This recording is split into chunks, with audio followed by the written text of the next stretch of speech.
Welcome to He Did This to Me. The big guy is in Vegas with his boys living his best senior citizen life. So today, for the first time in He Did This to Me history, we have a guest host. You probably know him from True Mets Talk Live. If you don't know, now you know. Hold on. We got some background music. What's going on here? Okay. Can you still hear me? All good. All right. That was the Instagram live. It's a little hard to put that on sometimes, but yeah, the big guy is in Vegas. He's doing his thing. I got my guy CP with me. He's over on True Mets Talk Live. If you don't know, now you know. He and Talking Mets with Rob, they always provide all the in-depth Mets analysis, insight, and reaction that you will ever need over on his channel. The link is in the description. Welcome to the show, my guy CPNY. How we feeling, CP? I'm feeling good, man. Feeling extra good on this Friday evening over here on the East Coast, especially after that Mets win. It was a dominant win, and yeah, I mean, it's a pretty decent start to the season. I'll say that. The ups and downs as expected over the first 7 games, but we got a lot to get into. That's for sure. We could easily be 1-5 right now if it wasn't for a Mr. Pete Alonso. And, I want to hear your take because, Gary said it, and I think even Keith said it going out of that last game against Miami, where if we don't figure out a way to come back and win that game and we're coming back and instead of being 3-3, we're 2-4 for the home opener, with some shoddy defense and an offense that has not looked like the absolute powerhouse that many predicted. Right then and there, you start to get a little bit nervous. Everybody's paying a lot more attention to Lindor's struggles at the plate, and a guy like Vientos and his inability to know whether a ball is fair or foul, and him looking pretty lost at the plate as well. But Pete Alonso, you've seen it from the very beginning. I saw it in his first at bat from spring training. His approach looks different. He looks like he's taken a big sigh of relief after all of the pressure that he had from last year. And so far, he's delivered. Yeah, he just looks a lot more confident, laying off of some of those pitches that are down and away, especially the breaking pitches that I've made countless of, videos, and we've talked about countless, of streams on our channel, on my channel at least, about his inability to lay off those pitches. It was his kryptonite. It was his kryptonite for the past couple of seasons, actually, when you take a look at the actual splits of the numbers and all. But also just his ability and willingness to be an all fields hitter again. I mean, we saw it essentially when he first came up, that he was able to utilize every part of the ballpark, gap to gap and over the fence. And we're starting to see that version of Pete Alonso truly come back to fruition. And it's awesome to see. Some of the, I guess, fastballs on the outer third of the plate as well, when he, last year would be very skeptical in terms of actually pulling the trigger on and swinging on. Now you saw today, outside pitch, perfectly executed by the opposing pitcher, and Kevin Gausman flicks his wrist and just puts it out. That's how strong he is. Maybe got help, with some wind, but this is the version of Pete Alonso that we've all come to know and love as a New York Met when he first came into this league back in 2019. And we'll see what the contract situation is after this season, because if he keeps up this pace, he's definitely going to opt out, and we're going to have a Pete Alonso saga 2.0 on our hands next offseason. So this is really good to see, especially when you're talking about the immediate production behind Juan Soto, who is the staple and the main event of this past Mets offseason. When Pete first came up, I looked at him as if he was just a bigger, stronger version of David Wright at the plate, because David Wright obviously had that great power to the opposite gap, to the opposite field.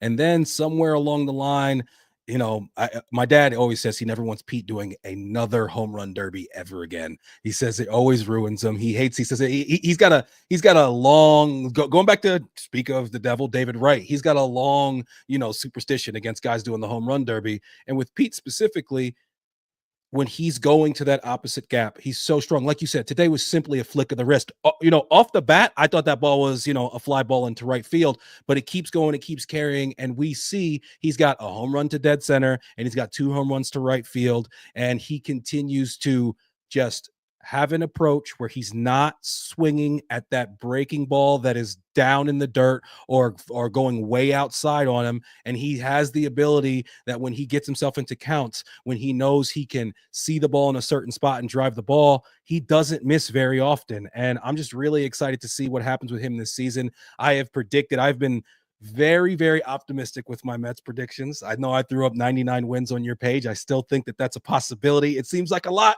but look, man, what do we have, 101 just a couple years ago?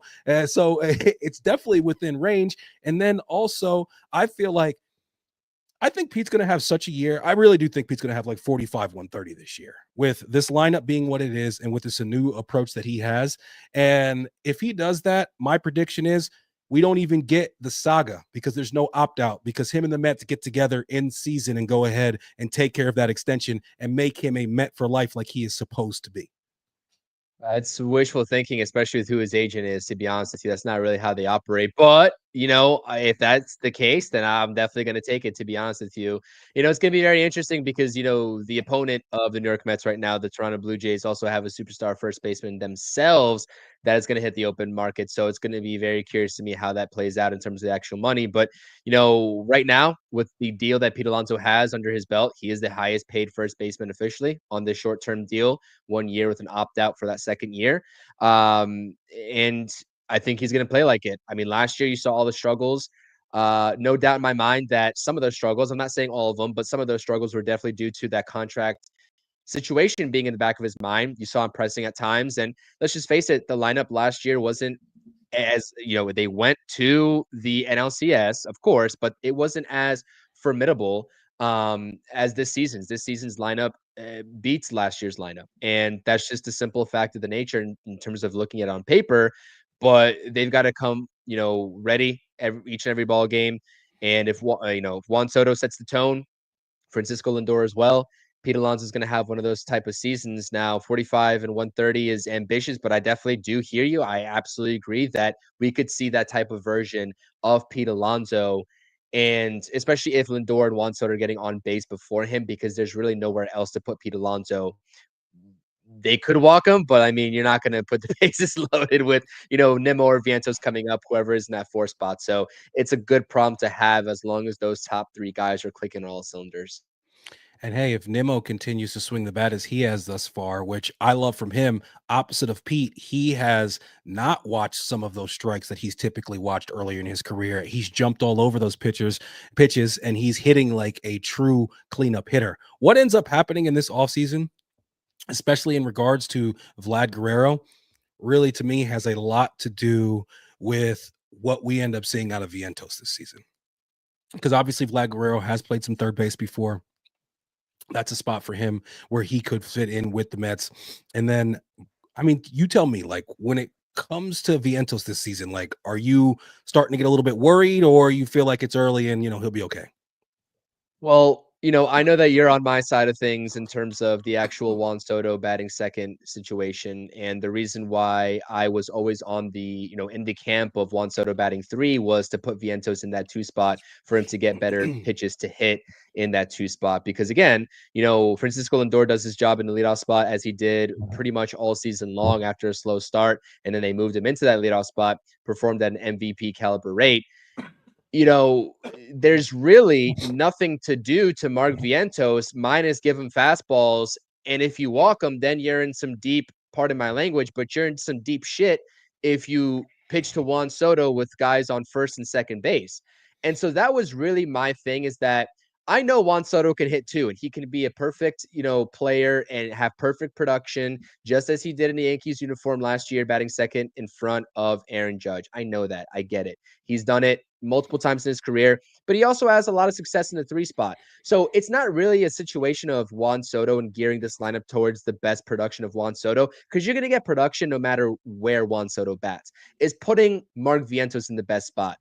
And looking at some of Mark Vientos' early season at bats, it looks like he's pressing a little bit. And I'm not saying that he's going to, barrel towards this sophomore slump that everyone keeps talking about. I think it's very early to put that label on him. But, you take a look at some of the pitches that, honestly, quite frankly, Pete Alonso was struggling against last season.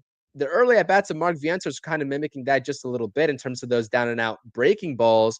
And it's about if he can lay off those breaking balls and get into more so of an advantageous count to get those fastballs, because they're going to come few and far between if he's batting 4 or 5 compared to in that 2 spot. So there's this new day and age in baseball where this philosophy goes towards batting the, best hitter second.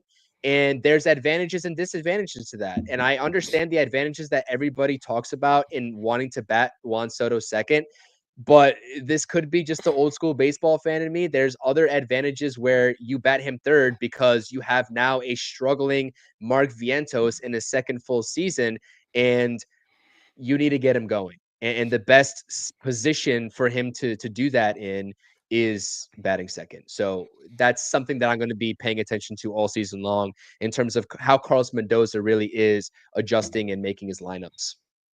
One thing we have seen from Mendoza last year is that he is not scared to mix things up. He typically, like last year, he gave it a little while before he started to mix things up. But then throughout the season, as it got on, I mean, within a couple games, if he didn't like what he was seeing, he didn't overall as a team, or he felt like a particular guy needed to see some more, like you said, advantageous pitches, he would go ahead and make that switch.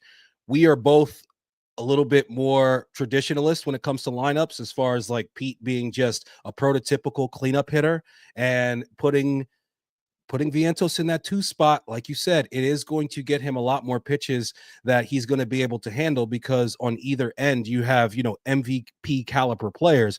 I personally feel that way, but I will tell you, some of these situations that I've seen Pete in recently, I'm like, I'm kind of glad that right now Pete's coming up in this spot. So maybe Correct. there's more to it than I understand in the grand scheme of things. But, Vientos is a guy that I always give you the credit. You were the person always screaming that this guy was the guy, Vientos over Beatty, that he was going to be a big time MLB hitter. And I didn't truly believe until he showed me last year, and especially what he did in the postseason. I came into this season with huge expectations for him. Now, we're only just a few games into the season now, 7 games in, but we've already seen a ground ball that wasn't run out. We've seen some airmail throws to the catcher that should have been a throw, in my opinion, to second to try to start the double play. And then we see the absolute bonehead play where he doesn't let the ball go foul. I still believe that ball would have ended up going foul had he let it go, which ended up leading to a run in that season finale. I'm sorry, series finale against Miami. So when it comes to Vientos, it's like, hey, man, hitting is hard.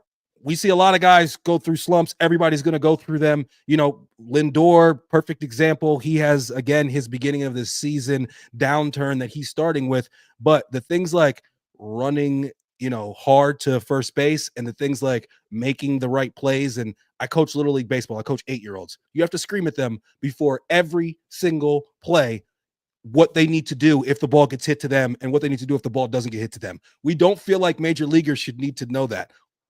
Vientos seems like he didn't quite know what to do the other day when that ball was hit to him and he tried to end up going home. He should have definitely sent that ball to second base for the double play. But at the end of the day, I'm hoping that he, figures it out as we go along. And it helps when you have a Soto and you have an Alonso to pick up the slack. Like, I really don't think people realize that if we don't have Alonso right now, this whole season looks totally different and we're right there in panic mode. Agreed. Agreed. I mean, he's definitely, held the Mets up on top of his shoulders. And that's exactly, if a guy wants to go back out onto the market after he failed to get a big contract, that's what the Mets were looking for last season, in season, in the regular season in particular, before he had that, hit that ginormous home run against the Milwaukee Brewers in the wild card series. But this is the type of Pete Alonso is like, can you show us that you are a player that can put this team on your back when they really need you to? And so the fact that he's actually done that over the first handful of games this season so far, and Juan Soto, because Juan Soto's kind of tapered off just a little bit over the past couple of games, but he started off, pretty red hot in the Astros series. It's a really good sign. I think that also with Vientos in that conversation, if you're not putting him in the 2 hole, the 6th hole, if he's struggling with 4 and 5, could be the next best situation. But at that point, you have to hold out hope that both Starling Marte and Jesse Wink can get it done in the 5 hole.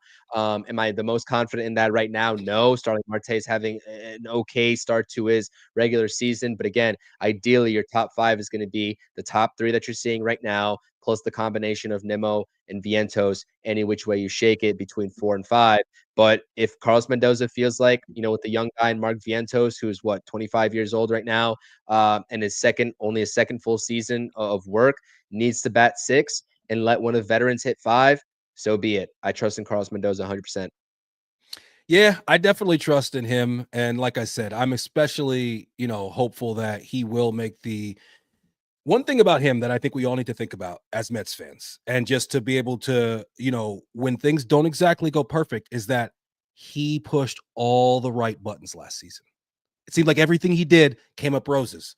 It's not going to always be that way. There's going to be times where he leaves a guy in, leaves a pitcher in because he has a feeling, and that guy ends up, spitting the bit and we lose the game. And if that happens, please, please, Mets fans, don't immediately just be like, oh man, I mean, come on, this guy, he doesn't know what he's doing. Like, you gotta take into account that like he's basically rolled nothing but 7s and 11s thus far. He's going to crap out every once in a while. Francisco Lindor, he has started this season a little bit slow, to put it mildly. We know that he notoriously starts off slow.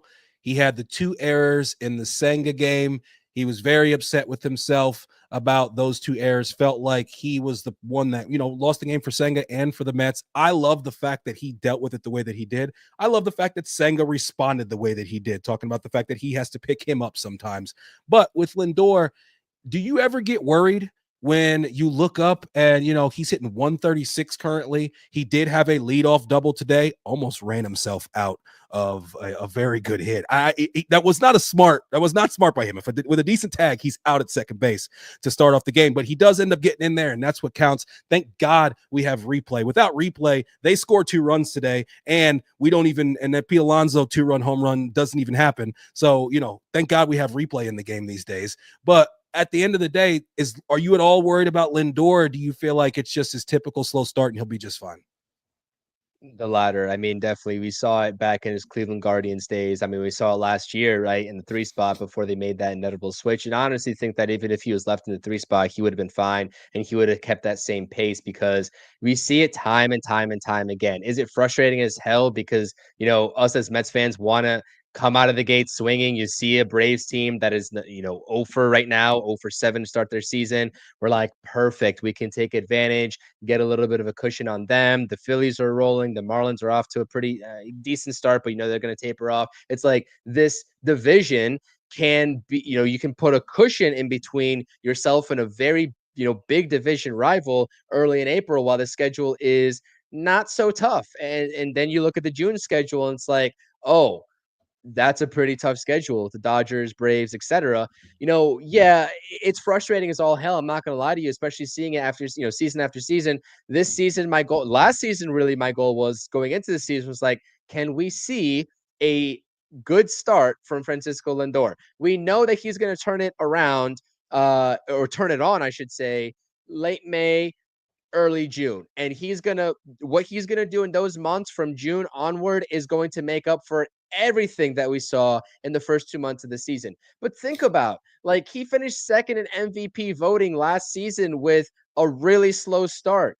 That's crazy. And so I don't know what has to happen for him to actually just get into a rhythm. I'm not even saying he has to come out of the gate swinging in late March slash, maybe the first month, first week of April.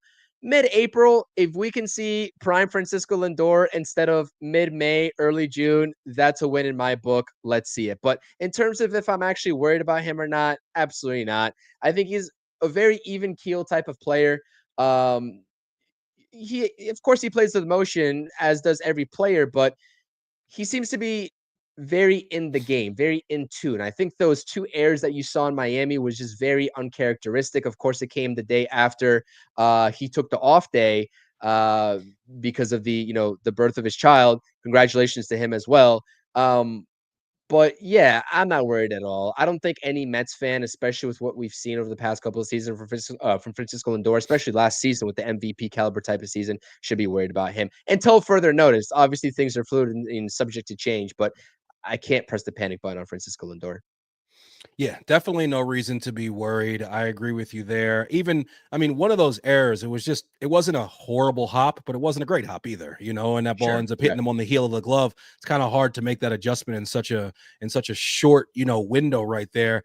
I know what I'm going to end up getting with him. I am still very frustrated with the slow starts, but it feels a lot better when right behind him is a transcendent hitter like Juan Soto. What have been your impressions of him thus far? I know it's only been 7 games, but we've seen the power, we've seen the just uncanny eye. As Mets fans, we watch this guy as a national for all these years. We know what he can do, but what have been your first impressions of him in the orange and blue?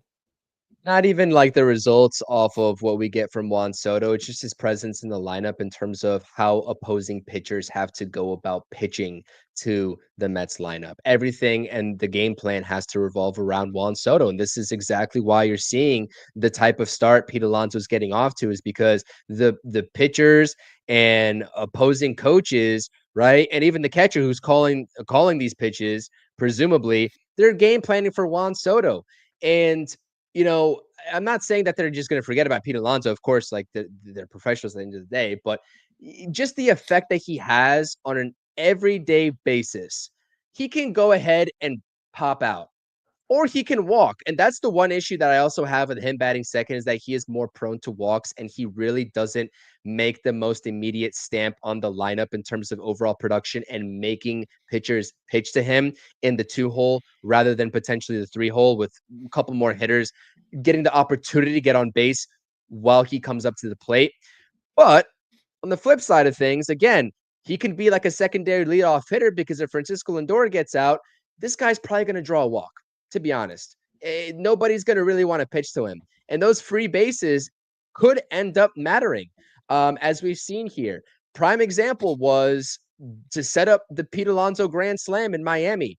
It was a brilliant walk that honestly should have happened in an Astros series when he struck out against Josh Hader on a swing that was very uncharacteristic of Juan Soto.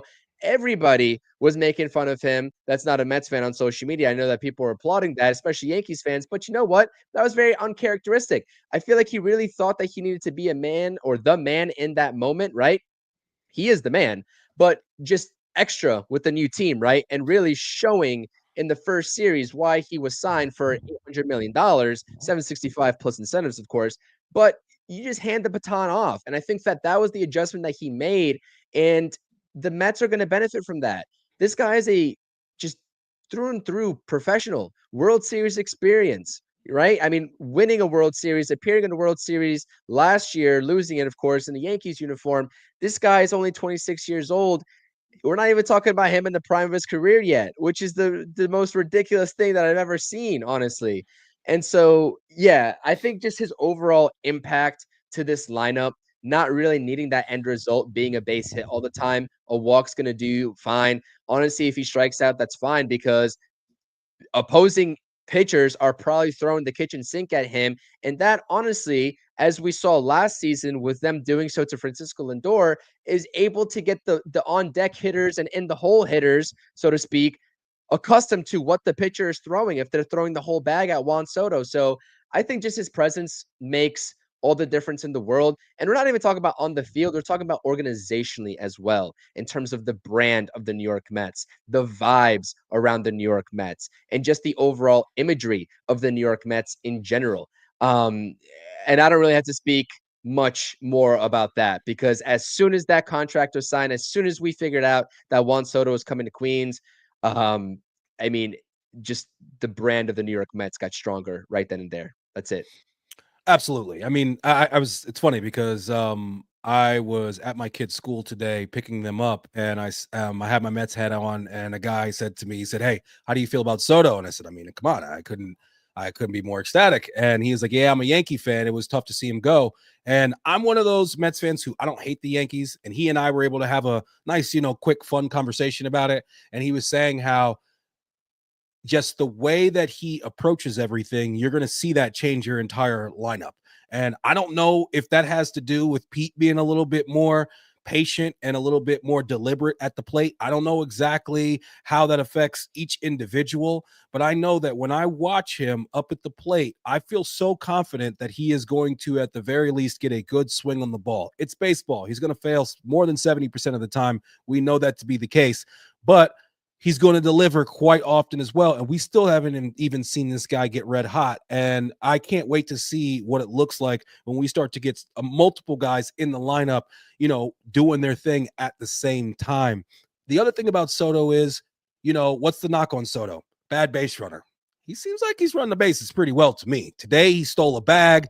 He scored from first the other day on that Pete Alonso double. He looked like he did a great job there. Out in the field, he's done a good job tracking and getting to some of these balls. He did have that one ball that was hit to him that he bobbled a little bit, which didn't allow him to be able to throw the ball home and possibly, gun a runner down. But that didn't really feel, I don't think he was going to gun him anyway. You know what I mean? Like that was going to be a really tough, right? It's going to be a tough play regardless. So overall, he seems like he's enjoying himself quite a bit. He seems like he has he's ingratiated himself to his teammates and to everybody within the organization. I've been saying this since the offseason. We got to show all the love to Alex Cohen. I think she was as instrumental into getting him into the orange and blue as anybody else was. I thought her coming to that meeting, bringing her dad and making traditional Spanish food and giving him that familial vibe, I think that was huge. And we've now found out that it was not just about the money, as many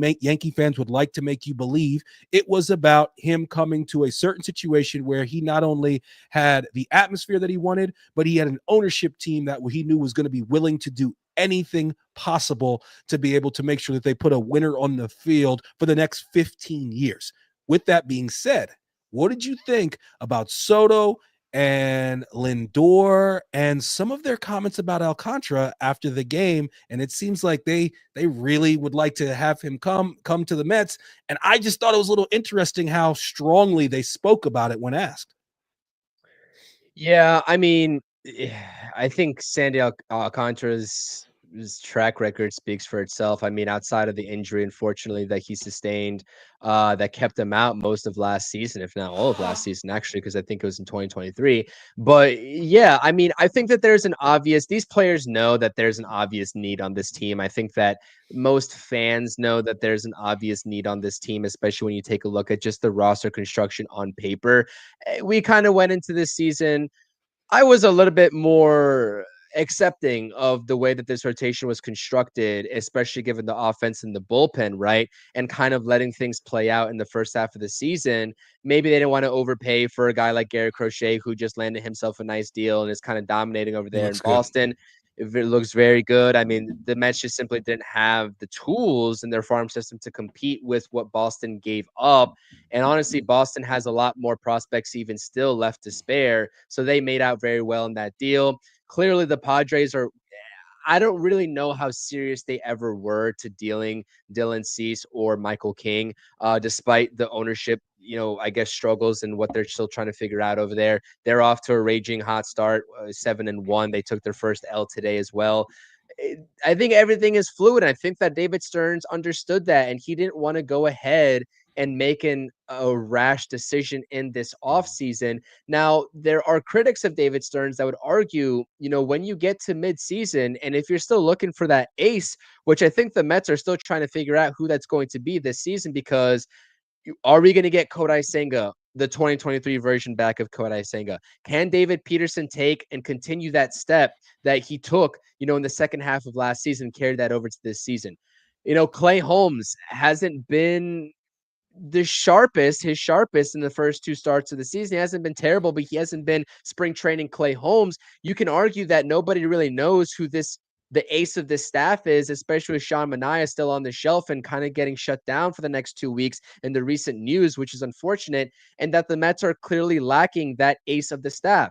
And if you wait to the deadline, the critics are going to say, well, you're just going to have even greater competition with other teams now knowing that they're in a playoff race and they're going to get in on the sweepstakes, and you're going to have to pay more by that, the way of that shaking out. But on the other side is that, if you get to midway of the season, especially if you're talking about a pitcher like Dylan Cease, who only has this year of his contract left before he's a free agent. You're only getting half a season of Dylan Cease versus the full season, which is clearly going to be a leverage tactic with teams that are inquiring about a guy like Dylan Cease to the Padres. And the Padres also clearly understand that as well. Versus a guy like Sandy Alcantara, who he's got another season left of control after this season. I think maybe even two. I got to double check, but he's a stud, man. He's a stud. And I like it, to be honest. I like the way that the Mets spoke about that. I mean, they were Yeah. asked at the end of the day. They didn't bring anything up. They were asked fair and square. The question is fair game. And so I think that being situationally aware is very important. I like when players are honest. And I think that they are very aware of what this team probably is going to need to try to beat out a team like the Los Angeles Dodgers, who don't have a loss under their belts right now, who went out and got a guy like Blake Snell. The rich got richer this offseason with the Los Angeles Dodgers, and so did the Mets, but not up to that level of the Los Angeles Dodgers, which is very hard to beat.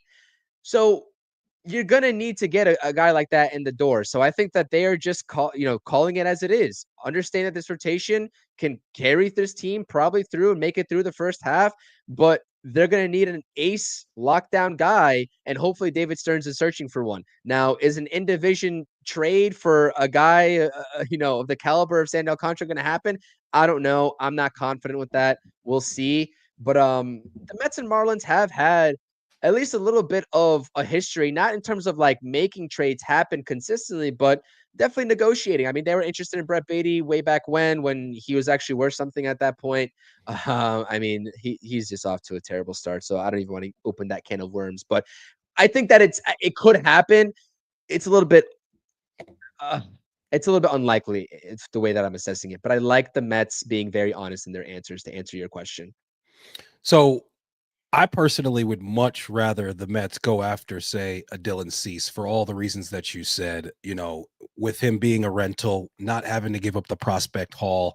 And I honestly, man, I, I know Alcantara had that one amazing season, Cy Young season, had a fantastic year. And other than that, though, man, when I look at his stats overall, I mean, the guy's got a 3.32 ERA.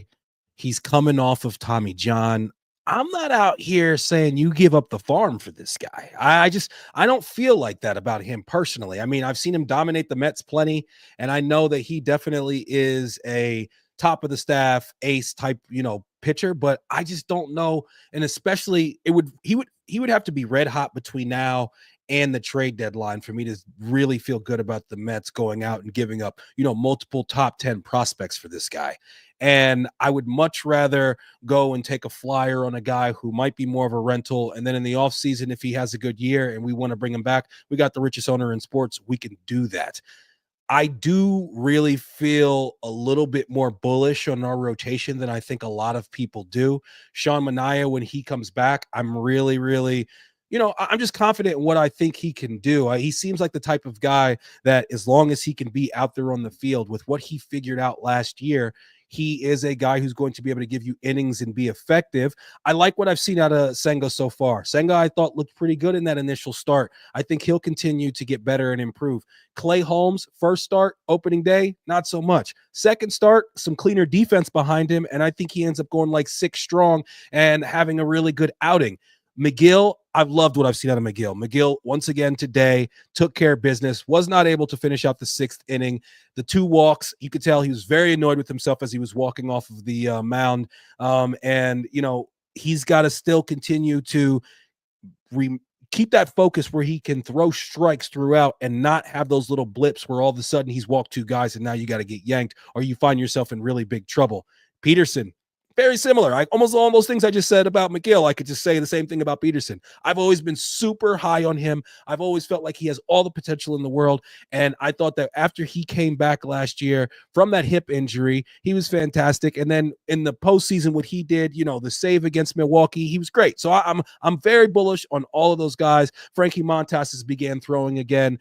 Griffin Canning, he's kind of, a wild card. You never know what you're going to get out of him. But we know that this organization we've gotten out of the Wilpon dark ages. We will make the move, and we do have the prospects to be able to make a move for a big frontline pitcher come the trade deadline. So I like that we're in position to do such a thing, and I feel pretty good with what we have currently. And obviously, the bullpen has been absolutely lights out thus far. I think we had the second best ERA in baseball as a bullpen going into today. Who knows what that is now, after they just added a few more zeros, but super high on the bullpen. Would like to ask you what you think about them, but you brought it up, so I got to ask you. Brett Baty. Brett If Baty, he has a great spring training. Everybody's talking about how this is his year and he's going to blow up. He's going to have a Vientos type year. For the second time this season against a right-handed batter, he was not in the starting lineup. Instead, rather we have Acuna out there who definitely gives you a lot more speed on the base paths and gives you a more sure hand on defense. Have you totally given up on the Beatty experience? Do you feel like it's time to go ahead and make Acuna the everyday second baseman until McNeil comes back? Yeah, I mean, Acuna is not really winning this, positional battle either with his offense, but I mean, just the raw tools that he has defensively. I know he made that one error that was very and uncharacteristic of him in the opening series with the throwing error at second base, and also the speed is just like that alone. Gives him the nod, in my opinion, over Brett Baty. I mean, Brett Baty, how many times are we going to go through this with him? And the Mets farm system, it's like they've got infielders galore that are coming up and, are ready. And you're not even talking about Ronnie Mauricio, too, who's like going to need to get a shot at some point. I think that the biggest mistake the Mets did, I don't know what the situation was. Of course, we're not in the front office negotiations or conversations, but I think that they should have just got rid of him and traded him this offseason, to be I think honest they with you. tried. I'm I sure think they they tried to trade tried, but him. They tried to trade Marte. I don't think that there was any value out there. well, yeah, exactly. Well, not the value that they wanted, of course. But Right. yeah, I don't know. At certain point, I mean, this guy's 25 years old. He's going to be 26 next year. I mean, you're not talking about a prospect anymore, right? You're talking Right. about a guy that should be making immediate impact. If not an everyday starter, then definitely a bench bat, which he's not even that. And so the experience is over. The experiment is over. It's done. I'm sorry. And that I feel very firmly about that. And if he goes out there and he gets to start tomorrow, goes 3 for 3, and that's the start of like Brett Baty's saga in New York, and he just never lets it go, and he's the everyday second baseman. Okay, then I stand corrected. You can clip this and say that I'm an idiot, and I will live up to that and own it because this is what we do coming on here, on camera talking about our teams. But I haven't seen it. Nothing that I've seen out of Brett Baty in game action against Major League pitching gives me confidence that he can go ahead and turn it around in a Mets uniform. He goes elsewhere, less pressure. Okay, different city, different environment. Maybe not in New York, not at second base. And I really do think that the Mets are stuck in between. Maybe they were in the offseason, but if they weren't in the offseason, definitely now they're stuck in between a rock and a hard place because they got no leverage, no value, and they're gonna give them up for pennies because they need to. There's no reason to stash him in the minor leagues anymore when you got the guys that are coming up. There's just no space in this organization for him anymore. So yeah, I do think that experiment is done. The ground ball rate has always been a question mark in the major leagues. He goes and is able to lift the baseball gap to gap, home run in the minor league farm system, basically at every single level and spring training as well. And where does that all go in the major leagues against viable pitching? I don't know. I don't know. It's unfortunate, and he seems like a great guy, and I really wish that it did work out. I got to write him off at this point because there's just no chance. He's an automatic out every single time he comes up to the plate, Nick. Honestly, he is. So When you hit me, also on a more positive note, the bullpen. I mean, I've always loved the Mets bullpen, even going back to the second half of last season. I've always been a fan of Huascar Brazaban. I know that he stunk in the Mets uniform when they brought him. He was doing really good in the Miami Marlins uniform. David Stearns traded for him. Had a terrible second half of the season Mets uniform. Guess what he's doing this season? Is so far early on. Mets bullpen on paper as constructed. They are I understand that you said you're bullish on the Mets rotation, which is awesome. I kind of am lumping myself into that category as well. A little bit more even keel, but definitely more leaning towards that side. I think that all the lapses, especially in the first half of this Mets rotation, if there are any, will be mitigated by the bullpen. And Carlos Mendoza knows that he has that luxury. So that's a little bit more positive in terms of flipping the script on Brett Baty. Real quick on Beatty. I told my dad the other day I feel like he's a quadruple A player, and I will say that there's an eerie similarity between the way I feel about his at bats and the way I felt about Jason Bay's. Where it's Oh, just a lot goodness. of hard choppers right at an infielder. And if I hear Gary Cohen say some shit about how Brett Beatty, the one thing he does do is that even though he's having a tough season, he always runs those balls out to first. Like he used to Oh my always, when he used to goodness. say that about Jason Beatty to try to give that guy some sort of credit for something. Yeah, Brett Beatty. I don't know, man. It doesn't seem like it's going to click for him. It just doesn't. And when you start to hit me, I had to crack up before. When you start to hit me with, he seems like a really nice guy. That's when it's just like this cat ain't doing nothing. When you gotta start talking about the fact that, like, yeah, I'd like to have him over for dinner, but yeah, Yeah, no, Brett Beatty, I just don't see it, man. And you know what? He's not getting done at the plate, and he almost cost us a game in the field the other night with that terrible throw. But then terrible. Torrens makes a fantastic play, comes across, gets the tag once again. Thank God for replay. What would this Mets season be so far without replay? And Seriously. with Torrens, I got to ask you, hey, man, you know, the defense is stellar. I mean, he's going to absolute howitzer for an arm. He blocks the plate extremely well, and we've seen that his ability to receive a ball and make a play at the plate is fantastic as well. Now we're seeing him do it with the stick too. I mean, right now, I'm pretty sure last I saw he's hitting 263, and Yeah. he's showing a little bit of pop to all fields.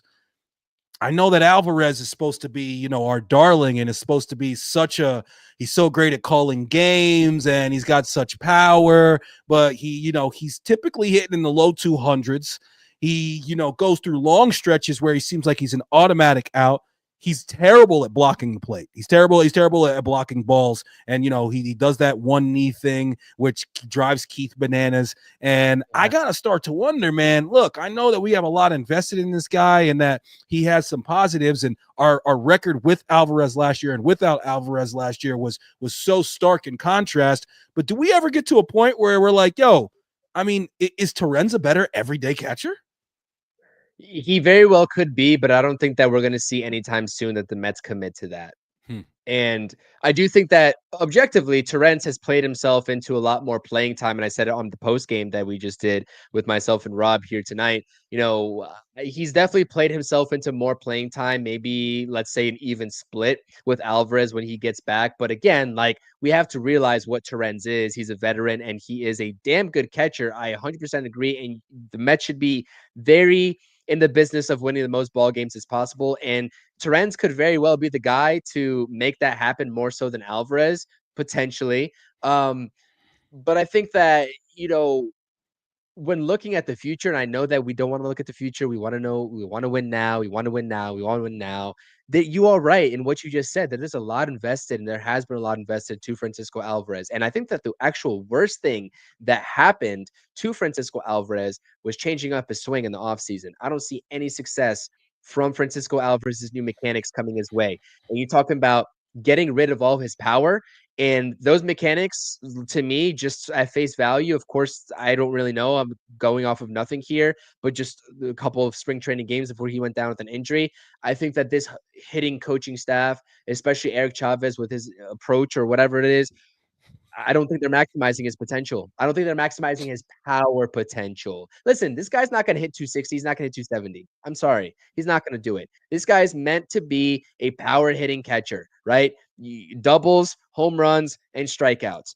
There's some guys in this league that are just meant to do that. And that is really the way that Major League Baseball, if you like it or not, is the way that it's trending towards, right? You can even say that Vientos is kind of lumped into that category: home run, strikeout, or double. I mean, that's, again, I don't want to dwindle him down to that, but because he was more than that last season. But when he was coming up, that's what his ceiling was. It's what Mhm. everyone realized, because he was striking out in the in the ballpark of 30 to 35%. And that really hasn't changed, by the way, with Mark Vientos. He's just kind of somewhat limited. But anyways, as I was kind of getting to, 210, 215, 220 is what you're going to get out of Francisco Alvarez, but you're just hoping that he's able to mimic his, that one season where he produced, let's say 23, 24, 25 home runs, and maybe even a little bit more, approaching 30 home runs. So I don't know, man. In 2025, when you're talking about the best situation for the team, of course, Luis Torrens, especially in these early months as Francisco Alvarez is still kind of getting into the swing of things, no pun intended, is coming back. But like, are you really trying, as much as his growth has already been stunted, do you really want to do that and double down on it and just kind of throw him to the side and be like, all right, instead of an everyday catcher, the one that we had envisioned this whole time after going through so many seasons? I mean, really, ever since what was really the last solidified catcher that the Mets had? Paul Duca?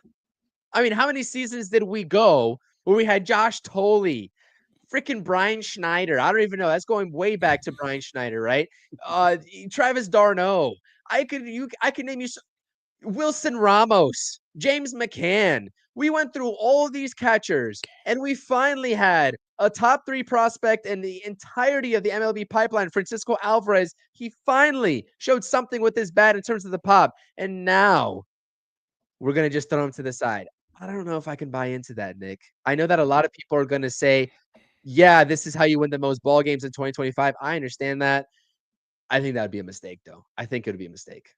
I think it's going to be interesting when we get towards the end of the season, and hopefully we're looking at getting into the postseason. And if he is, still hitting in the two teens, and Torrens is still hitting in the 230s, and then you get the added defense that you get with Torrens, that obviously, I mean, he totally changes what the other team can do as far as their running game and his ability to keep the ball in front of him. And so it's going to be an interesting conversation. I got one last Mets question for you before we move on.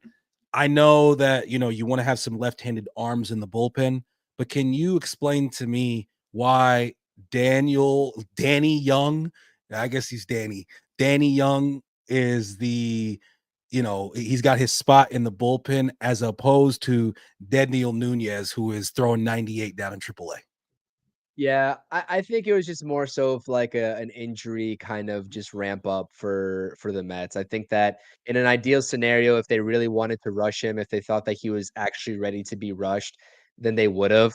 But it's better safer than sorry in that situation, because if you're talking about a bullpen right now that doesn't even have Daniel Nunez and they're looking this great, I mean, you take Danny Young's debacle in that 10-4 victory with the 2 earned runs given up in that 9th inning from Danny Young, you're not talking about who is the best bullpen in baseball ERA wise, like you just said. You're talking about the best bullpen statistically, because at that point they gave up 0 runs. It's a 0.00 ERA. So, and it still holds true because today was also the same case. So, you know, I it was always also a question of whether they wanted 2 lefties alongside AJ Minter, because at one point we didn't even know if AJ Minter was going to make the open day roster, because we were also talking about him also rehabbing as well. So I think that he was always going to be that safety blanket. And the thing is that Danny Young is and so we kind of go back and forth of whether we want to see Danny Young in the ball game, because I was screaming at Carlos Mendoza, put him in the ball game against Yordan Alvarez when he hits that double off the fence in the Houston Astros series. And then we're talking about why he's in the ball game in the 9th inning, etc. So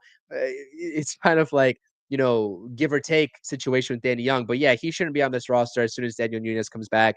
And there's no reason to, because he is a prototypical lefty specialist, right? You take a look Right. at the splits in 2024, a lot better against lefties than righties.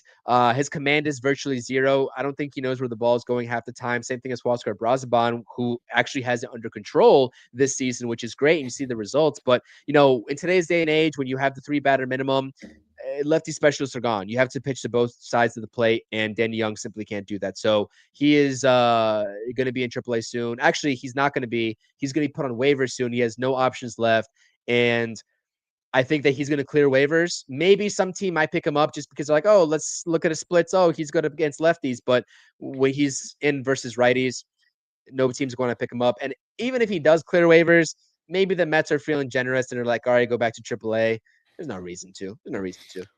Yeah, I'm totally out on Danny Young. I just come on, get him out of here. Don't forget Genesis Cabrera, by the way, as depth, because I like Genesis Cabrera in AAA. So another one. Yes, yeah. No, Danny Young to me, he fills me with nothing but angst. And I loved what I saw out of Nunez, but I do understand that we are trying to make sure that we're not putting too much pressure on him too soon. But I mean, if he's down in AAA and he's throwing 98, let's get him up to the bigs and have him do it here.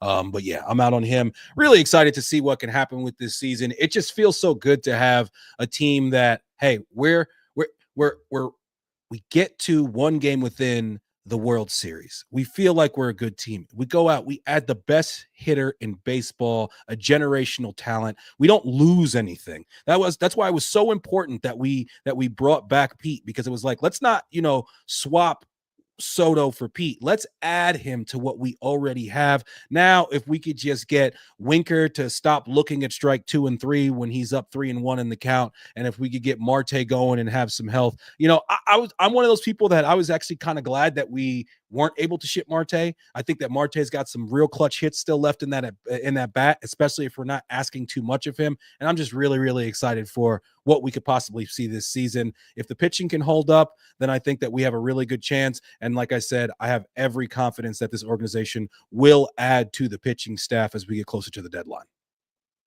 Yeah, I agree. It's going to be a great season. It's only 7 games, small sample size, but that's why I love baseball. It's 162. You get to see really what, the good teams are made of, especially with the longevity aspect.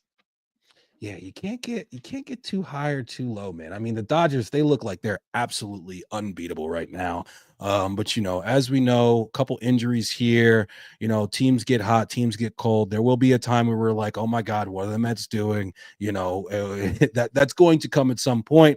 But for right now, we're 4-3. We've tread water, even with not the best offense. The pitching looks great. Shout to everybody checking us out right now on YouTube, checking us out on X, checking us out on Instagram Live.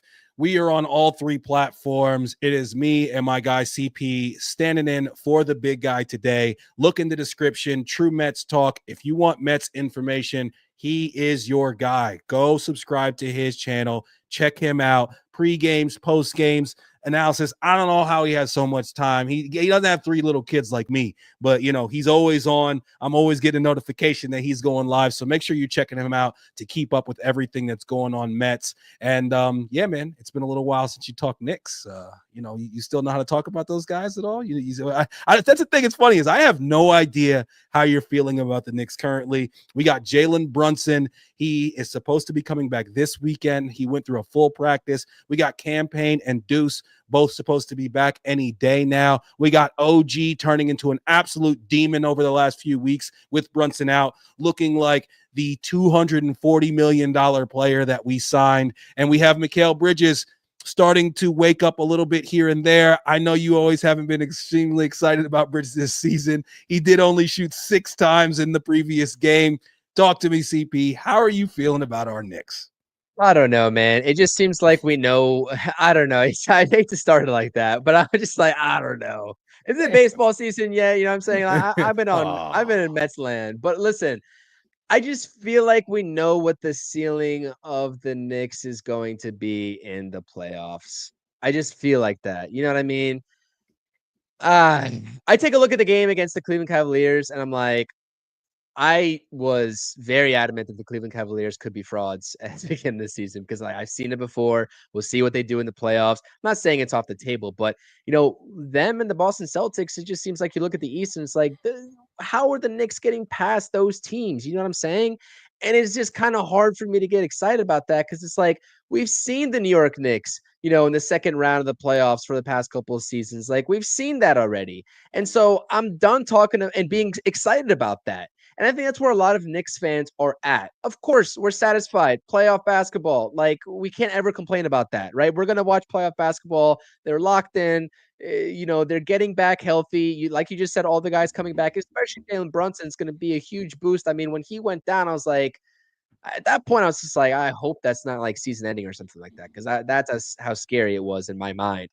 But on the flip side of things, it's just like realistically, like how far do you see the Knicks going, especially if they match up with the Boston Celtics or the Cleveland Cavaliers? Like, is there any chance in this world that they, beat those 2 teams in the best of 7 series? So I'm so pleased with OG Anunoby. I think that we both stated in the beginning of the season, right? It was a toss up between him and Mikal Bridges, who is going to be that tertiary option for the New York Knicks when they were fully healthy. And maybe even Yeah, I wouldn't say secondary, maybe secondary option. But at the end of the day, OG Anunoby has been, especially as of recent, I mean, I took a look at that one play that he had against the Cavaliers. I don't know what that move is called, but like he was on the wing. He did a little bit of like a boom, like, yeah, yeah. And he finished that. I was like, dude, he's got a bag. Like, this is not like, the machine OG Anunoby, like Kawhi 2.0. This is like a little bit of a spice, OG Anunoby. He's adding something to his game. And I'm like, I love it. And that's why you pay him $240 million to be a two-way player like that, because he is. I don't know. I'm curious because we haven't talked Knicks in so long. And I'm saying I don't know like 3 or 4 times over because I simply don't know, Nick. Like, how far can this team get? And if they end up being second round exits yet again, are we going to be satisfied? Because with what Mikal Bridges has shown me this season, whether he's turned it up in recent games or not, I don't really think so. But like, if that's the expectations, okay. Definitely not for what we gave up from him. I don't want to be one of those negative Knicks fans. I don't want to lump into that category. I'm kind of like sounding like it right now. I understand that. But you got like, it's about growth for me as an organization. And I don't know if the Knicks, they can prove me wrong 100%, but I don't know if they're going to show us that growth from last season to this season in terms of where they end up at the end. That's just my take on that.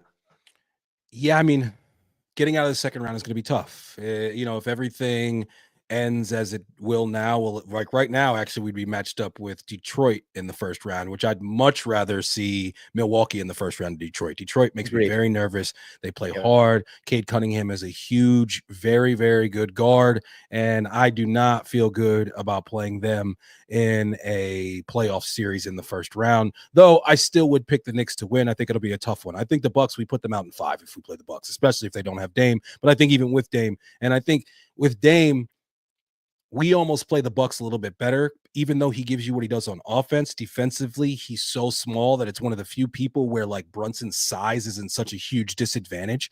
And I think it is important to keep in perspective when we have played the Cavaliers. The schedule makers this year somehow decided that whenever we play the Cavaliers, we're on the second half of a back-to-back, and they're not. Like, I mean, it's crazy that could happen 3 different times against one team in the course of one season. And in this most recent game, we, for the first time against one of these elite teams, we came out with a certain level of intensity and force at the beginning of the game, which I was happy to see. Then, second half of a back-to-back, other team turns it up a little bit, tired legs, and they come out in the second half and they absolutely dominate us.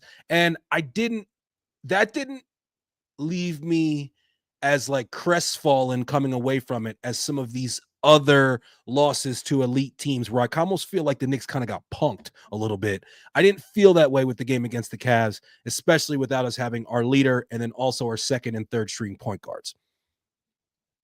I still think that the Knicks have a chance to be able to beat the Cavs in a potential playoff series. But it doesn't look like that would happen until the conference finals, which means that we would have to take care of Boston in between. And that's the toughest matchup and most people's pick to come out of the East. Boston, they look like they're clicking on all cylinders right now. They're healthy. The blessing in disguise for the Knicks this year, if Brunson comes back and he's totally healthy, is what we saw happen with Brunson last year due to Julius Randle's injury. Maybe we're seeing that happen for OG right now due to Brunson's injury. And we're seeing him realize that I need to be aggressive, that I can be a force and be a 20-plus point scorer in this league consistently. The biggest thing that I am looking to see is that when Brunson comes back, do we just devolve back into Brunson hero ball ISO all of the time? Or do we continue to run some of the different things that we have seen in this past 14 games when he's been out? Because as a team, we too often give the ball to Brunson and watch. It's the same thing I saw with the Mike Woodson teams in Melo. Shout to Melo, by the way, first ballot Hall of Famer. The reason I attended Syracuse is Mr. Carmelo Anthony. I was actually visiting Syracuse back in 2003 as a senior in high school, the weekend that they won the national championship. So that made that decision very, very easy for me.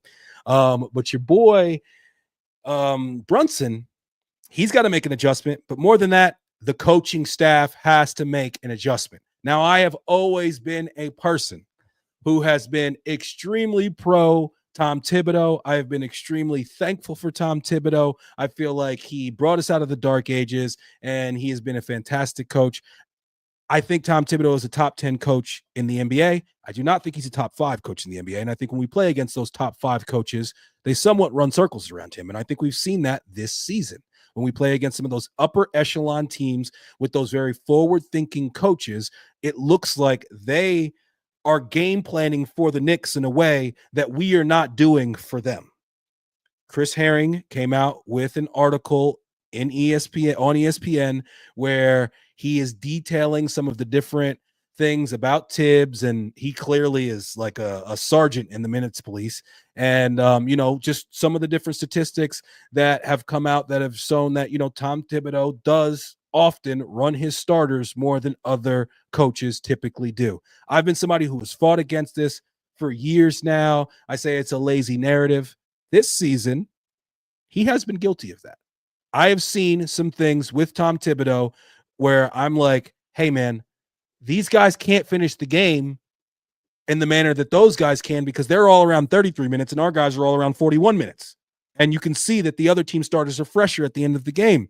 Then as some guys get injured and we see some of these guys come off the bench, a guy like DeLon Wright, where it's like, yo, it's not like we can't play this guy. It's not like this guy can't see the floor. He can see the floor, and we can spell these guys and get a couple extra minutes. And then the most frustrating thing is the multiple times this season, including this game against Cleveland, where the game has been put away either with it being us up by a bunch or with us down by a bunch, and yet we are still running a limping cat out there with 2 minutes to go in the game.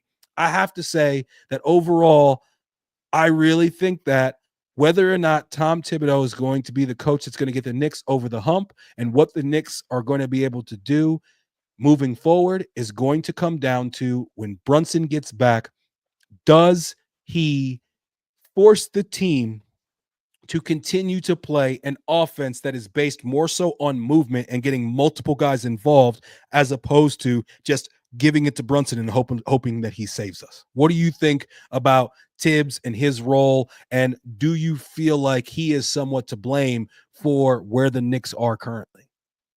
I think you said it first of all with Brunson. I think you said that perfectly, and I don't have anything else to add because I definitely want to see the discrepancy of how the offense moves with him versus without him. Because clearly, you're going to take a Jalen Brunson-led Knicks team, but how does that impact the rest of the guys? Mainly OG Anunoby. When earlier this season we kind of saw or heard maybe some frustration, not from OG directly, but through the grapevines of someone's not happy or someone's like taking it a certain way, and everyone was speculating it could have been OG Anunoby with the way the offense was moving, and he wasn't really getting much burn from that end. But in terms of the Tom Thibodeau conversation, I think that you and myself as well, when we talked about the Knicks, especially last season, we did fight back on that narrative, and everything that the players told us was as such. I mean, Josh Hart is his biggest defender, to be honest with you, in terms of the actual minutes question. But who wasn't? It was Mikal Bridges, the new guy.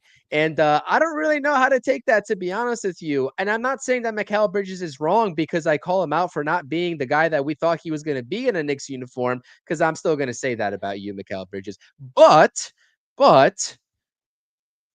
maybe that was I'm not sure if that has taken any sort of, if Thibodeau's taken any sort of consideration with those comments, but that kind of opened up the eyes of the media and the fan base. That it's like, oh, we're not just hearing Jalen Brunson and Josh Hart, the Villanova guys over here, and Dante Vincenzo last season talking about, oh, we don't care how many minutes we play. That's a tired narrative. So the other Villanova guy coming over and saying, well, listen, this is not really how things are supposed to be run. And so, yeah, I think it really is. up to Tom Thibodeau to make some sort of adjustment, because we are seeing it in real time. And let's be honest with you, there's a reason why we say that we'd rather see the Milwaukee Bucks instead of the Detroit Pistons, because the Detroit Pistons are a younger team. They run up and down the floor a lot more, and that poses problems for the New York Knicks, who are already injury prone as it is with OG Anunoby and Mitchell Robinson. And at this point, you can also make the case, especially with Jalen Brunson coming back from this injury. Jalen Brunson, I'm not saying he's been injury prone in the past. I'm just saying he's coming off of an injury. So, we talked about it early season, right? When we talked Knicks, the Rockets gave the Knicks the same problems. We've even seen it with a little bit of a newer look Hawks team that is a little bit younger, giving the Knicks problems in their series matchups this season and game matchups this season. So, and the Bucks are not that. They're an older team, right? They're a more established veteran team that has older legs, and they play kind of not similar play style to the New York Knicks. I'm not going to say that, but I'm just saying, like, when you take a look at the injury and just like that of it all, that's all I'll say, right? Is that's the reason why we want to see the Bucks over the Pistons.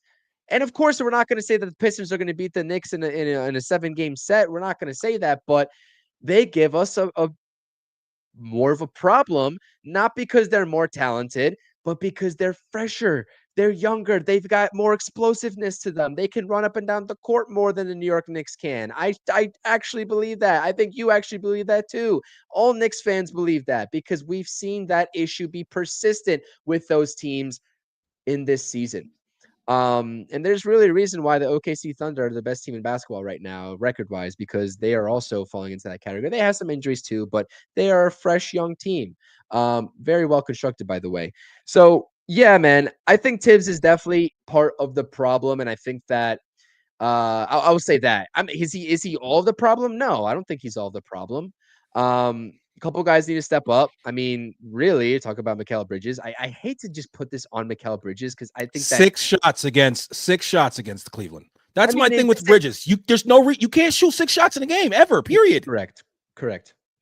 But we've been having that same discussion more often than not, minus a couple of outlying games for the majority of this season. Have we now with Mikal Bridges? So I'm not sure if that's him. I'm not sure if that's all Jalen Brunson, for the same reason why OG Anunoby was kind of going through that wavelength as well.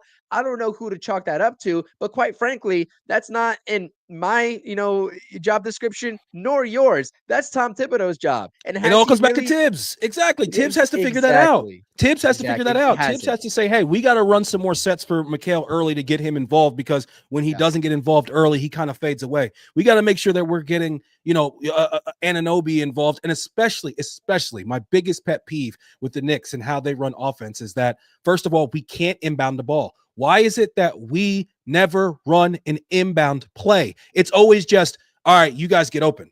Even that Every year. every year. It seems like this has been going on forever, but especially during the Tibbs era, we just don't run inbound plays, and we quite often end up having huge gas at the end of games when it comes to inbounding the ball. And then we're not deliberate enough, and we don't run plays enough. We just run sets, it seems like, where it's just like, hey, this is the set that we run, and this is what we do. And it ends up just being, okay, Brunson has the ball, and everybody kind of clear out. Can we run a few more pick and rolls with him and Cat down the stretch? Can we run some pin downs where a guy's getting the ball on the move? Can we realize that Josh Hart is not being guarded at all, and maybe we need to run a starting lineup with Deuce as opposed to Josh Hart? Let Josh Hart be a little bit more of the point guard of the second unit and be more involved. And then at the ends of games, are we going to have Josh Hart play?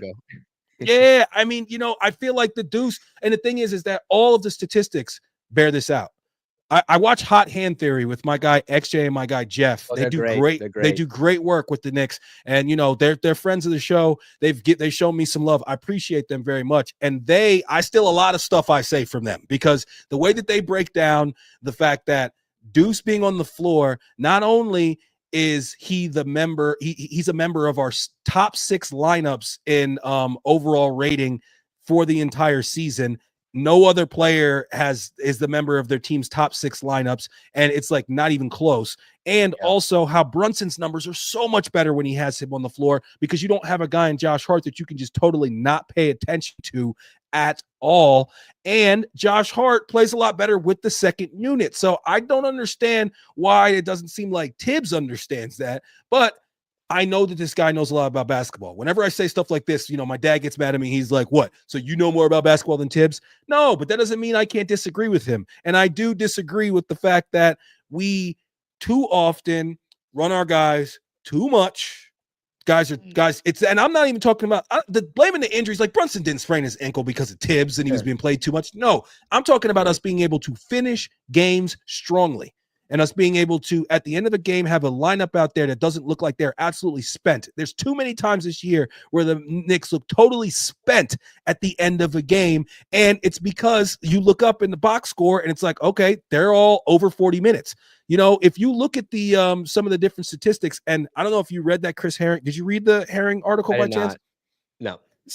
Some of the numbers in there, it's hard to get away from. I have a quote from it pulled up right here. Should Bridges and Hart finish first and second in the league in total minutes played, it would be the third time in Thibodeau's career, 16 and 17 in 2021 being the others, that two of his players led the NBA in minutes. There have been just two other seasons in the league's 79-year history where one team had two players lead the NBA in minutes. So that's going to be 3 out of 5 are Thibodeau. Come on, man. At the end of the day, there's got to be something there, man. And another stat, and I think this shows where it's not just about, they have injuries or this team is deep and this team's not.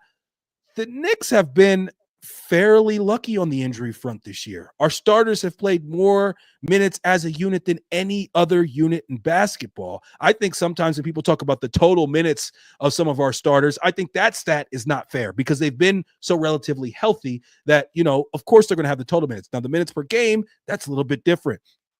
Total number of games in which, this is from Tommy Beer, total number of games in which a player has logged more than 37 minutes this season. Josh Hart, 51.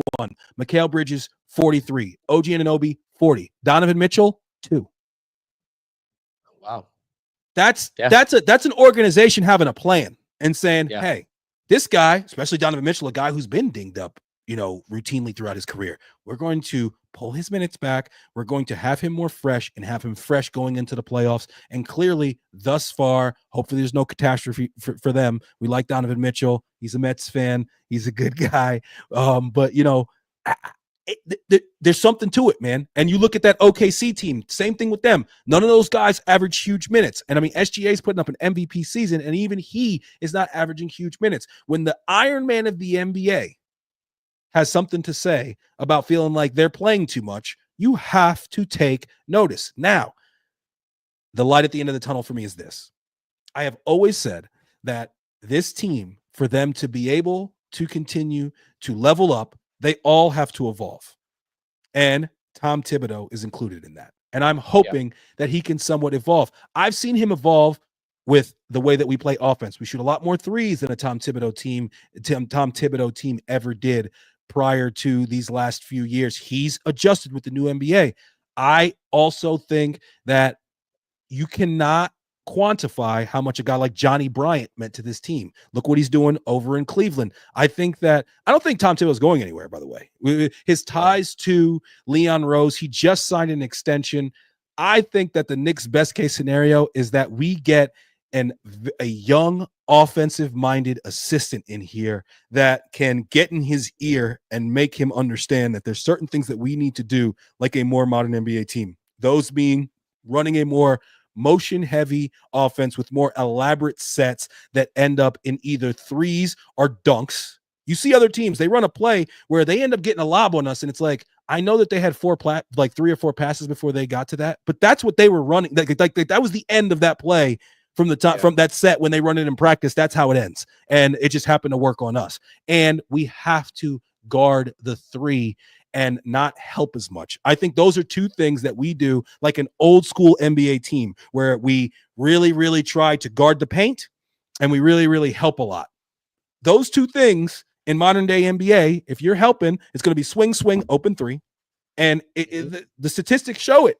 Even with the wing stop and these defenders that we supposedly have, we're the worst against the three in the entire NBA. In today's league, you're going to get torched if you play like that, especially against a team like the Celtics. And the Celtics coming in and just saying, hey, they're going to run drop coverage with Cat, and we're just going to run a pick and roll, and Jason Tatum's going to step into threes all game wide open. And then when we start to try to adjust to that, now it's just swing, wide open three for somebody else.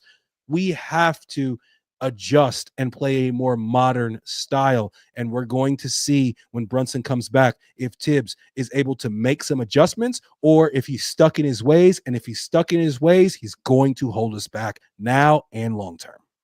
Yeah, no, I 100% agree with that. By the way, before I make this comparison, shout out to Hot Hand Theory because I also listen to them as well. Great analysis on all things basketball, not just the New York Knicks. But I do remember a certain person that was saying, why don't we just throw Deuce McBride in the starting lineup instead of Josh Hart early in the season? And everybody said no. And I was just like, okay. That was me, by the way. But anyways, not to, toot my own horn here, but I don't know, man. I take a look at Tom Thibodeau, and it just gives me, as Mets fans, we both can maybe agree or maybe disagree with this, but is this kind of like a Buck Showalter situation? Has the game escaped Tom Thibodeau and the nuances of the new age game? And it could very well could be, you know what I mean? And the Mets made the conscious decision to let Buck Showalter go because I mean, you can take a look at it from the Mets ownership level. There wasn't really any sort of loyalty. There's not really much loyalty to these. There could be. It just depends. But with the Mets, their front office was in flux, especially before David Stearns, etc. Always rotating GMs, etc. But that's what it gives me. It's like great coaches that have great accolades that have never won anything because of certain things that they haven't adjusted to. No one's denying the legacies of Buck Showalter for baseball and Tom Thibodeau for basketball. We know what they've done, right? We know what their accolades are. But there's a certain accolade that they both haven't been able to get to, and it's for a good reason. And I think that we're starting to see that with this new Knicks team here this season. And like you said, I mean, the guy who's literally leading minutes on average, speaking out about this issue should raise alarms, regardless of how he's performing. Whether he's performing or not, he's still out there. And if the coach is entrusting him to be out there, and he's even saying this even still, how does that not ring a bell in your mind to switch something up? So I agree with you. Thibodeau definitely in recent years, we've been skeptical about, calling him out with this issue. But I think that this year more than ever, especially when you add a guy like, Karl Anthony Towns, who has had injury histories and has been dinged up in his career as well. I'm not saying that it was the wrong move because I think that what he's done this season has been awesome, right? But you have to adjust when you bring those types of guys in. It's just simply unacceptable, especially now, again, last season, the Knicks got injured, freak accidents, freak injuries at the wrong time down the stretch. But, they have had a little bit of an injury history now. We're talking about last season. And we've been luckier, as you stated, this season. But I don't know. We always have that fear in the back of our heads as Knicks fans. I think it's natural, as do Mets fans. So we'll see. Am I confident that Tom Thibodeau just this season? No. And that's why I think the Knicks are going to be second round exits. I hate to say that about my own team, but we're not beating Boston. We're not beating Cleveland. I don't think so. Tom Thibodeau, highest win percentage for a coach that has never made it to the NBA Finals. Shout out to my guy Keith Watkins in the chat, always showing love. He did this to me, #1 fan. Appreciate you. Down in ATL, he's a Knicks, Mets, and Jets fan. Awesome. If you are watching this over on Twitter, give me a follow on Twitter. Hop over to YouTube, hit the subscribe button there. That's the way that you're able to keep up with the channel and see when we're going live. We typically go live with this show either Tuesdays or Wednesdays, sometimes Thursdays. Today we're doing a little bit late in the week. There's no big guy. Your boy had the flu this week. Your boy was out of commission today. He was struggling hard. If you watch the beginning of the episode, I almost died about a couple minutes in at one point. But yeah, man, I know that you talked about Cat a little bit. You've liked what you've seen out of him. Did you see when Dante DiVincenzo and the Timberwolves, they got into the fight where, him and Beef Stew from Detroit and where he pushes everybody off Naz Reid? My pop said to me, he's like, the Knicks don't have anybody on the team that would do that right now. They're soft. We're missing, they're soft team. We're missing, like Hartenstein, Julius with all his different, things that would drive you nuts sometimes. Him, Hartenstein and Ragu, they all played with force. And Julius and Ragu are both guys who are willing to mix it up with you if necessary. And the Knicks are missing that a little bit. You go get a PJ Tucker and he's down at the end of the bench and he's supposed to be some tough guy, but he's making out with Draymond after he basically says that Cat is scared. So I don't know how much of a tough guy he is. Do you think that that's something that's definitely missing? I know you said it's a soft team, so obviously you do. Yeah, of course. I mean, that trade-off, uh, the talent alone, the production alone, the trade-off there with what you just said between Julius and Karl-Anthony Towns was very evident. We all knew that, going into that trade. Everyone should have known that. And like you said, the two other guys that were kind of like that in terms of showing that grittiness and that kind of fight was Devo and iHeart, and they're not here anymore either. And I think that this team really is soft, to be honest with you. Every one of them. I can call out every single one of them. I think all of them are. I think the toughest guy in this team maybe could be Josh Hart, but like when it's Josh all Hart said and isn't done, soft. Brunson's not soft. Brunson's not soft. dude, they're not willing to get any scrums though. They're not willing to do that though. You know what I'm saying? Like, what do we thought? The Brunson will ATO get in some incident. back and forth and yap with people and everything. Like, I mean, at the Uh, end of the day, like he's not gonna be an enforcer. He's the smallest guy on the court. But like, and or Cat, Mitch, listen, or first I say Mitchell Robinson. Maybe I like Mitchell Mitchell Robinson. I think Robinson, he's yes, for sure. And yeah. listen, the defense since Mitch has been back has been, just it's not even close. Like the numbers show it, the eye test shows it. The defense is definitely improved, and I'm interested to see as we get into really important games what we see with both him and Cat on the floor at the same time. And then I think that means that Josh Hart's going to be off the floor some. But I'm interested also just to see when it comes down to, because in a playoff series, you're going to have some contentious moments. Who's going to be the guy for us who's going to step up and get in somebody's fucking face? Because it's not Mikal Bridges. We know he's just not built that way. OG almost kind of seems like he's like he might show up like in your closet at night, but I don't think that he's going to be the guy that's going to go back and forth with you and yap it up in a game. Josh Hart's got a little bit of that, but we need a little bit more of that, and we don't typically have it right now. But yeah, OG definitely gives you Michael Myers vibes for sure. He's a Underneath your scary bed dude. or something. Yeah. OG might be underneath it. There's like Oh my Tyler goodness. Hero after that game where OG locked him up. I'm sure he woke up a couple times and thought OG Anunoby was underneath his bed.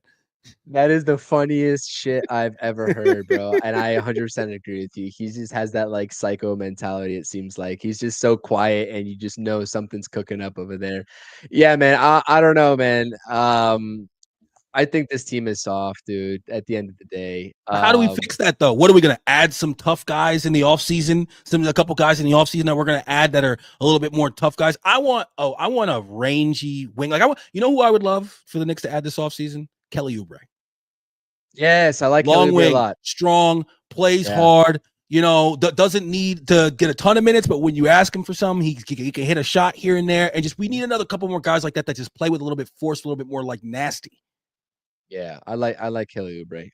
That's a good thought right there. I don't know how you fix that though. I mean, like, does being tough, quote unquote, outweigh the actual talent level of it all? Because this is a talented team at the end of the day. I don't know, man. I don't know. But what though? That's SG, that's what I like, say. I mean, if you go and you look at like a team like you look like Oklahoma City, they ain't got a whole bunch of tough guys on their team necessarily, but they I play with got a iHeart. certain level of force. I know, yeah, they have iHeart. They went out and got him because they needed a little bit more of that. A guy who plays with force, who plays with a certain level of hustle that it's Yeah. going to just inspire the rest of your team. And I definitely do feel like the Knicks are missing that this year. Before we get you out of here, CP, you're a Giants fan, so I got to throw this to you. Talk to me, man. If Yeah. Shador is there, or would you say that the Giants should pick Shador, or do you think they should go look a different direction? You got to go Shadur if he's there. If he's there, you got Got to go to, right? Shadur. I mean, I've seen too many years of bad quarterbacking at this point with Daniel Jones under center, whoever else under center to pass up on a guy like Shadur. Do I think Shadur is gonna, immediately make this impact to take the Giants to the next level given the roster? No, I don't think that. But like, you can't pass up on that. If Shadur's not there, let's just say that both, Ward and Sanders are. By the way, I'll actually be at the NFL draft, so that's gonna be Nice. exciting. See the Giants picking in person. Um, I think Travis Hunters has to go in one of the first two spots, but I'd like to see him at the very minimum. Because at that point, I mean, it's not worth. I mean, you're either trading back or reaching on a quarterback, and that's not ever the right thing to do at that point. You take BPA, but yeah, I think Shadur, could be the pick. Maybe with how kind of not straightforward, but like kind of how he's been hinting at maybe the Giants drafting him or him wanting the Giants to draft him, etc. Kind of like, shying away some of the other teams that are in the top two to draft him. I think what was it, Cleveland picking two, if I'm not Cleveland mistaken. too. Titans are one, right? The Giants absolutely screwed themselves and put themselves in this position, by the way, down the stretch of this past season, like they always do, because Mr. Mara doesn't believe in tanking, whatever.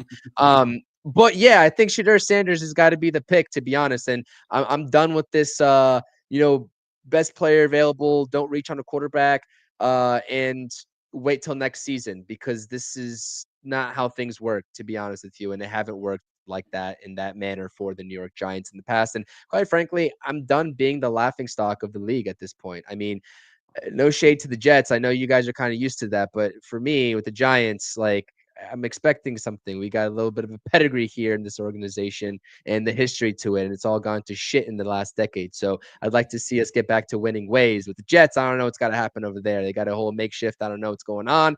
I don't want to know what's going on. Justin Fields, we got Russell Wilson and Jameis Winston. I don't know though, because again, that's throwing me off with both Jameis and Russ. Like, are they really preparing to bring in that third quarterback, being Shadur, behind those two guys? I mean, Jameis is on a 2-year deal, and then Russ is on the 1-year deal. Yeah, you can carry 3 quarterbacks, right? I mean, teams do it.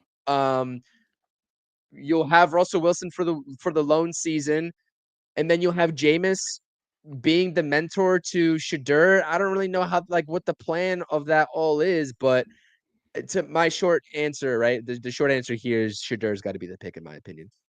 I've seen mock drafts where Shador makes it past the Jets at 7. And again, like if he's still there at 7, I mean, the Jets have to take him. I would say the same thing as you. Like, Right. you have to keep taking that shot at the quarterback. You just have to keep taking that shot until you get it right.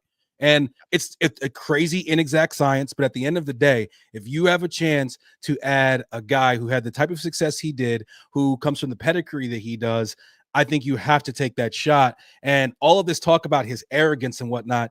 First of all, he's Deion Sanders' son. Second of all, he's an NFL quarterback. Like, if I want my quarterback to be a little bit arrogant, I want him to be, cocky and think very highly of himself and be the type of person who can change an entire organization. And I think even if a Jets team where you have, Justin Fields and you have Tyrone, it doesn't matter. It doesn't matter who you have. If you don't have a guy who you feel like is 100%, this is my guy for the next however many years, and it's not just set in stone, and you have a guy like Shador there, you take the shot on him, you keep rolling the dice until you end up going ahead and rolling a 7. And I don't see how you pass on him. I will say this though, if the Giants do draft Shador, the NFL should absolutely make them do Hard Knocks, because a quarterback room of Russell Wilson, Jameis, and Shador would be that. I just even if they don't do Hard Knocks, I just want a special just on them. I just want some episodes just to see them and some of the conversations that they get into, because I think that'll be hilarious.